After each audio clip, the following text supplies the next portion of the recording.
বেশ কিছুদিন ধরে আমি একটা ফোন নেওয়ার কথা ভাবছিলাম। আমার আগের ফোনটা হঠাৎ করে খুব ডিস্টার্ব দিচ্ছিল, ঠিকমতো কাজও করছিল না। তাই আজকে ফাইনালি চলে আসলাম আমার জন্য একটা নিউ ফোন নিতে। আর নিউ ফোন নেওয়ার জন্য আমি তো ভীষণ এক্সাইটেড ছিলাম। এর আগে আমি স্যামসাং, রেডমি, ওপো এগুলো সব ফোনই ইউজ করেছি। তাই এবার আমি ডিসাইড করেছিলাম যে আমি ভিভোর ফোন নেব। আর আমি ভিভোর যে ফোনটা নিয়েছিলাম সেটা হলো ভিভো V50। তো দেখো আমার ফোন নেওয়া হয়ে গেছে, এখন ফোনটা আনবক্সিং করব। ভিভো ভি সিরিজ কিন্তু এই ফোনটা নিউ লঞ্চ করেছে, আর এটা একটা অ্যাডভান্স 5G ফোন।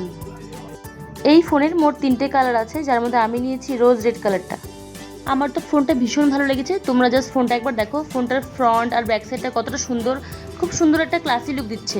আর আমার স্পেশালি এই ফোনের যেটা বেস্ট লেগেছে সেটা হলো ফোনের ক্যামেরা। তাছাড়া ভালো ভালো অনেকগুলো অ্যাডভান্স ফিচার তো আছেই। তো চলো আজকের ভিডিওটা এই পর্যন্তই, তোমরা কমেন্ট করে জানিও আমার আজকের ভিডিওটি তোমাদের কেমন লেগেছে। টাটা।